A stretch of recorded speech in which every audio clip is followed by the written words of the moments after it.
Praise the Lord. सभी विश्वासी भाई बहनों को प्रभु यीशु मसीह में जय मसीह की। बाइबल शिक्षा चैनल पर आप सभी का स्वागत है।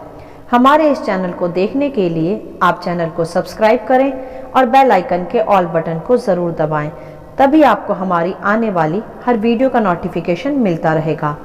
आज मैं आपके लिए बाइबल की पुस्तक से प्रेरितों अध्याय 12 का संक्षिप्त विवरण लेकर आई हूँ, पतरस की बंदीगृह से मुक्ति। तो चलिए भाइयों बहनों, हम वीडियो को स्टार्ट करते हैं।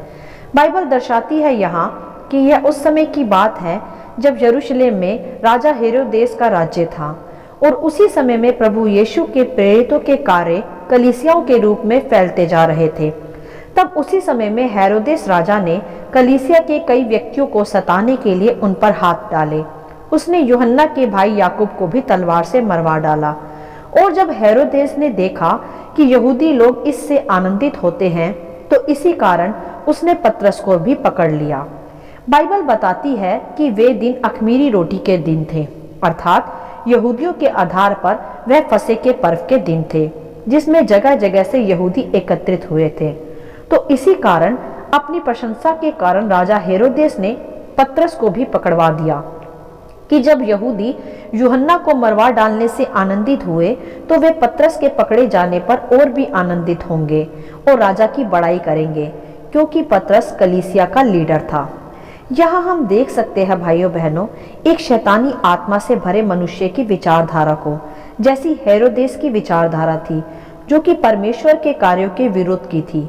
परंतु वह नहीं जानता था कि परमेश्वर के कार्यों को कोई भी रोक नहीं सकता। हालेलुया। तब आगे हम देखते हैं कि राजा हेरोदेस ने पतरस को पकड़वा के बंदी गृह में डलवा दिया और 4-4 सिपाहियों के 4 पहरों में रखा, यह सोचकर कि फसह के बाद वह उसे लोगों के सामने लाएगा। यही सोच थी भाइयों बहनों हेरोदेस की, पतरस के द्वारा अपनी बड़ाई पाने की, अपनी प्रशंसा पाने की और यह प्रकट करने की कि वह प्रभु यीशु की चर्चा व महिमा को रोक सकता है। परंतु वहां आगे हम देखते हैं कि जब पतरस बंदी गृह में डाला गया, तब उसकी कलीसिया वहां पतरस के लिए निरंतर लो लगाकर परमेश्वर से प्रार्थनाएं कर रही थी। हालेलुया। मेरे प्रियो, यहाँ ध्यान दें कि किस प्रकार जब कलीसिया का लीडर अगुआ, उनका पासवान अर्थात पतरस को हेरोदेस ने पकड़ लिया, तब भी वहां कलीसिया रुकी नहीं, चिंता में नहीं बैठ गई और ना ही डर कर उन्होंने प्रार्थनाएं बंद की। वरन लिखा है वहां कि कलीसिया उस समय लो लगाकर प्रार्थनाएं करने लगी। मेरे प्रियो, ऐसा ही होना चाहिए हम विश्वासियों को भी। जब जब कठिन समय आए कलीसियाओं पर, जब जब मसीह विरोध बढ़े या हमारे व्यक्तिगत जीवन में जब जब सताव बढ़े, तब तब हमें डरने या चिंता करने की कोई आवश्यकता नहीं, वरन हमें और भी दृढ़ होकर, मजबूत होकर, वरन लो लगाकर प्रार्थनाएं करने की आवश्यकता है, ताकि हम उस कठिन घड़ी में शैतान की युक्तियों का सामना दृढ़ता के साथ और विश्वास के साथ और मजबूती के साथ करके सफल हो सकें, जैसा वहां भी हुआ। हालेलुया। तब आगे हम देखते हैं कि जब इसी प्रकार कलीसिया पतरस के लिए परमेश्वर से प्रार्थनाएं करने लगी, तब बाइबल स्पष्ट करती है वहां कि जब हेरोदेस पतरस को लोगों के सामने लाने को ही था, उसी रात पतरस 2 जंजीरों से बंधा हुआ 2 सिपाहियों के बीच सो रहा था और पहरुए द्वार पर बंदी गृह की रखवाली कर रहे थे।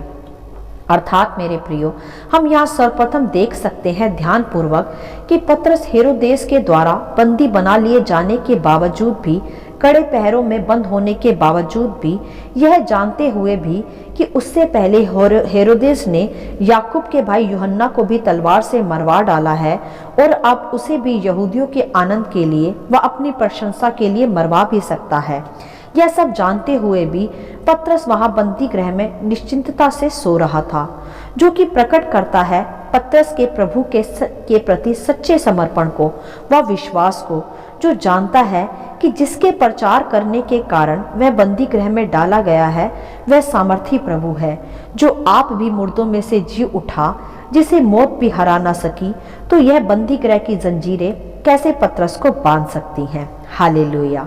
मेरे प्रियो, ऐसी ही प्रतिक्रिया रखनी चाहिए हमें भी उन समयों में जब हम प्रभु के लिए सताव को सह रहे हों या कठिन परिस्थितियां हमें घेरे हों, शैतान हमारे विरोध में योजनाएं बना रहा हो हमें भी उस घड़ी पतरस की तरह शांत व निश्चिंत रहना चाहिए और हृदय मजबूत रखना चाहिए, यह सोचते हुए कि जब परमेश्वर हमारी ओर है तो हमारा विरोधी कौन हो सकता है। हालेलुया। यही विचार रखकर पतरस उस कड़े पहरों में निश्चिंतता से सो रहा था और कलीसिया भी उसके लिए प्रार्थनाएं कर रही थी। ऐसी सुंदर व मजबूत कलीसियाओं का निर्माता था पतरस, और उन्हें हर कठिन घड़ी के लिए आत्मा में उसने मजबूत बना रखा था। मेरे प्रियो, जरा सोचें कि क्या आज ऐसे अगुवे या कलीसियां हैं जो इसी तरह लो लगाकर प्रार्थनाएं करें कठिन समयों में भी? बहुत थोड़ी। तब आगे हम देखते हैं, जब वह रात आई जब हेरोदेस पतरस को लोगों के सामने लाने पर था, तब उसी रात प्रभु का एक स्वर्गदूत वहां आ खड़ा हुआ और कोठरी में एक ज्योति चमकी, और उस दूत ने पतरस की पसली पर हाथ मार के उसे जगाया और कहा, उठ जल्दी कर। और तुरंत पतरस के हाथों से जंजीरें खुल पड़ी। तब स्वर्गदूत ने पतरस से कहा कि कमर बांध और अपने जूते पहन ले, और पतरस ने वैसा ही किया। फिर दूत ने कहा कि अपने वस्त्र पहनकर मेरे पीछे हो ले। तब पतरस उसके पीछे हो लिया, परंतु नहीं जानता था कि जो कुछ स्वर्गदूत कर रहा है वह सत्य है, वरन उसने समझा कि वह कोई दर्शन देख रहा है। हालेलुया। मेरे प्रियो, क्या अद्भुत दृश्य हम यहाँ देख सकते हैं, अलौकिक व आश्चर्यचकित कार्य को भी, कि एक स्वर्गदूत उतरा और वह कड़ी से कड़ी जंजीरें अपने आप खुलती गईं। ऐसा ही होता है मेरे प्रियो, परमेश्वर की उपस्थिति में सभी प्रकार के शैतानी बंधन आप ही खुलते जाते हैं। कोई भी ताकत, कोई भी चट्टान, कोई भी जंजीरें परमेश्वर के कार्यों को, उसके धर्मी जनों को बांध नहीं सकती। यह तो केवल शैतान का एक भ्रम है जो टूटना ही है, जैसे वहां भी हेरोदेस का भ्रम टूटा। और जैसा कि हम देखते हैं वहां कि पतरस को यह सब दर्शन लगा, वह समझ नहीं पाया कि वह सब सत्य है, क्योंकि मेरे प्रियो, जो परमेश्वर के राज्य के लिए खुद को समर्पित कर देता है, फिर प्रभु उनके जीवनों में ऐसे ऐसे आश्चर्य कर्म करता है कि जो सत्य नहीं वरन काल्पनिक लगे, परंतु वह सत्य ही होते हैं। क्योंकि जो कभी आंखों ने ना देखा हो और कानों ने ना सुना हो, ऐसे कार्य करने की सामर्थ्य रखता है हमारा परमेश्वर। हालेलुया। और जब स्वर्गदूत ने कहा पतरस से कि अपने जूते पहन तथा वस्त्र पहनकर मेरे पीछे हो ले, तो इसका तात्पर्य यही है मेरे प्रियो, कि जो काम पतरस के द्वारा अभी होना बाकी था, वह उसके लिए अब खुद को तैयार कर ले, अपनी कमर को बांध ले, क्योंकि वह कार्य रुकने वाला नहीं था, वरन और तेजी से फैलने वाला था। हालेलुया। क्योंकि मेरे प्रियो, परमेश्वर का कार्य रुकने वाला नहीं है, चाहे उसके लिए शैतान कितनी ही योजनाएं क्यों ना बना ले। वह स्वर्गीय कार्य तो विरोध के बाद और भी फैलता है, और उन स्वर्गीय कार्यों के लिए जिनको परमेश्वर ने चुन लिया है, उन्हें प्रभु कहता है कि आप अपनी कमर को बांध लो, जूते पहन लो, वस्त्र पहनकर तैयार रहो, क्योंकि उनके द्वारा वह एक बड़े कार्य को परमेश्वर करने जा रहा है। हालेलुया। जैसा आगे पतरस के द्वारा भी हुआ, बड़े बड़े चिन्ह चमत्कार हुए और परमेश्वर का वचन उसी के द्वारा फैलता भी गया। और आगे हम देखते हैं वहां कि इसी तरह बंदी गृह के दरवाजे भी आप ही आप खुलते गए, और फिर तुरंत ही स्वर्गदूत पतरस को बाहर गली तक छोड़कर चला गया। तब पतरस सचेत हुआ और उसने तब जाना कि प्रभु ने अपना स्वर्गदूत भेजकर उसे हेरोदेस के हाथ से छुड़ा लिया है और यहूदियों की सारी आशा तोड़ दी है, अर्थात शैतान की सारी योजनाएं प्रभु ने उस घड़ी तोड़ डाली। हालेलुया। तब वहां से निकलकर पतरस उस स्थान पर आया जहां सब इकट्ठा होकर पतरस के लिए प्रार्थनाएं कर रहे थे। तब पतरस ने वहां पहुंचकर द्वार खटखटाया। तब रूदे नामक एक दासी देखने को आई, और पतरस को देखकर उसने आनंद के मारे फाटक को ना खोला, वरन भीतर दौड़कर सबको बताया कि पतरस द्वार पर खड़ा है। तब सबने उससे कहा कि क्या तू पागल है? परंतु वह दृढ़ता से बोली कि ऐसा ही है। तब फिर सबने जाकर खुद ही पतरस को देखा तो उसे देखकर चकित हुए। हालेलुया।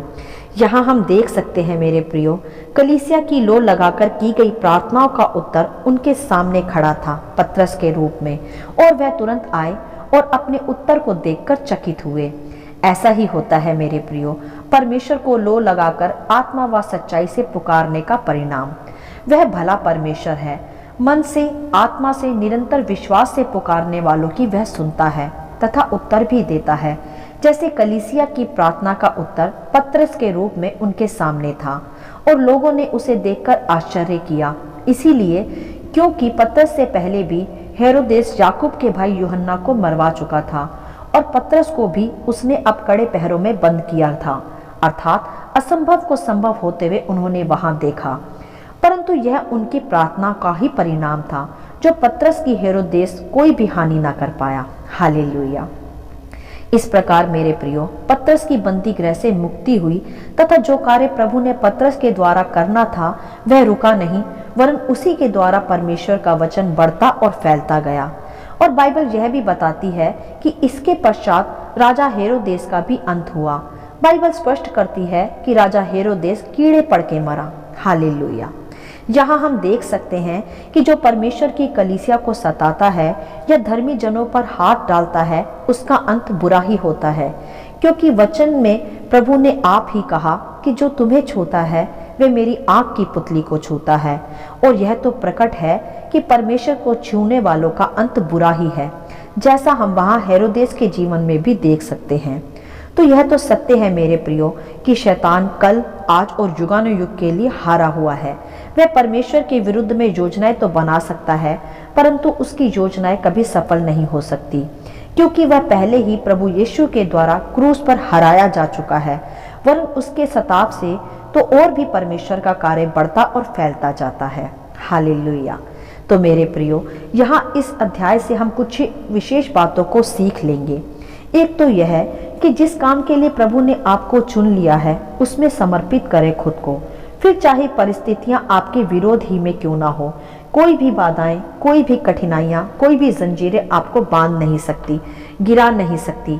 परमेश्वर का स्वर्गीय कार्य कभी रुक नहीं सकता। बस आपको पतरस की तरह दृढ़ता व विश्वास को थामकर निश्चिंत व शांत बने रहने की आवश्यकता है। परमेश्वर आप ही आप उसके कार्यों के लिए आपके मार्गों को खोलता जाएगा, जंजीरों को तोड़ता जाएगा। वह अपने दूतों को आपकी सुरक्षा व सहायता के लिए अवश्य ही भेजेगा। बस आप पतरस की तरह जूते पहनकर, कमर बांधकर, वस्त्र पहनकर उसके कार्यों के लिए सदा तैयार रहें। हालेलुया। और दूसरा यह है कि लो लगाकर की जाने वाली प्रार्थनाओं का परिणाम जो कलीसिया के द्वारा हम देख भी पा रहे हैं। तो मेरे प्रियो, चाहे परिस्थितियां कैसी भी हो, चाहे आपके चारों ओर घोर अंधकार ही क्यों ना हो, यदि आप उन परिस्थितियों में भी विश्वास के साथ लो लगाने वाले मनुष्य हैं, तो निश्चय ही आप अद्भुत कार्यों को अपने जीवन में होता हुआ देखेंगे।